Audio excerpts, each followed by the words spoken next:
एक बंदर और एक मगरमच्छ की जबरदस्त कहानी। बहुत समय पहले की बात है।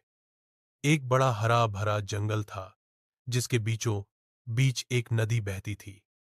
उस नदी के किनारे एक आम का पेड़ था और उस पेड़ पर एक चालाक और नटखट बंदर रहता था। बंदर की दुनिया। बंदर बहुत खुशमिजाज था। वह दिन भर पेड़ पर झूलता, फल खाता और गाता, लेकिन उसका कोई दोस्त नहीं था। इसीलिए वह थोड़ा अकेला भी महसूस करता था। मगरमच्छ की एंट्री। एक दिन नदी से एक मगरमच्छ बाहर आया और पेड़ के नीचे आराम करने लगा। बंदर ने उसे देखा और हौंसते हुए कहा, अरे भैया, थक गए क्या? एक आम खाओ, बढ़िया मीठा है। मगरमच्छ ने आम खाया और बहुत खुश हुआ। फिर तो हर दिन वह आता और बंदर से दोस्ती गहरी होती गई। दोस्ती की मजबूती धीरे धीरे बंदर और मगरमच्छ अच्छे दोस्त बन गए। बंदर उसे रोज फल देता और मगरमच्छ उसके साथ घंटों बातें करता। लेकिन एक दिन बात बिगड़ गई। मगरमच्छ की पत्नी की चाल। मगरमच्छ की पत्नी बहुत चालाक थी। उसने अपने पति से कहा, अगर वह बंदर इतना मीठा फल खाता है तो उसका दिल कितना मीठा होगा।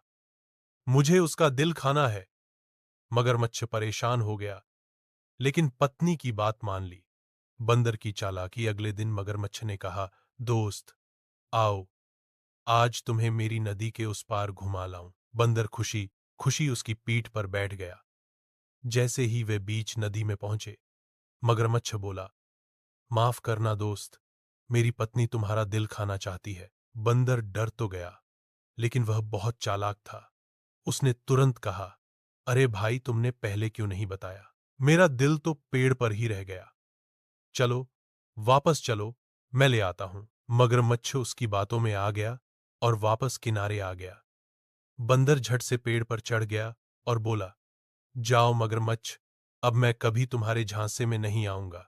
सीख। इस कहानी से हमें सीखने को मिलता है कि मुसीबत में भी अगर हम शांत रहें और बुद्धि से काम लें तो बड़ी से बड़ी समस्या से बच सकते हैं।